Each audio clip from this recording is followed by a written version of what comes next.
বিরোধী দলীয় chief whip Mujibul Haque Chunnu স্বৈরাচারের দোসর, তাই তার মুখে সমালোচনা মানায় না বলে মন্তব্য করেছেন স্বতন্ত্র সংসদ সদস্য সৈয়দ সায়েদুল হক সুমন। তিনি বলেন, এমপিরা কত বরাদ্দ পান তা জনগণের জানার অধিকার আছে এবং সেটাই প্রকাশ করা হয়েছে। এতে মুজিবুল হক চুন্নুর আপত্তি কেন, সেই প্রশ্ন তোলেন তিনি।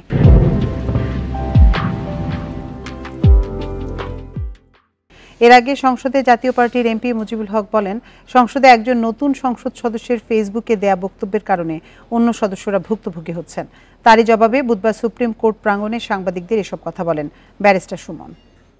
আমি যদি স্বচ্ছ হইতে চাই, আমি যদি যে বরাদ্দ পাই এটা যদি আমি বলে দিতে চাই, বলি জনগণকে, তো এখানের মধ্যে এমপি হিসাবে আমি অপরাধটা কি করলাম? আমার পেশা হচ্ছে কি বিং এ ব্যারিস্টার, আমি এখানে প্র্যাকটিস করি সুপ্রিম কোর্টের আইনজীবী হিসাবে।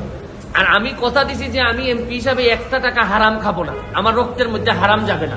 সুতরাং রাষ্ট্রের টাকা, জননেত্রী শেখ হাসিনার সরকারের টাকা, এটা যে টাকা আসবে এটা আমি সবার সামনে তুলে ধরবো।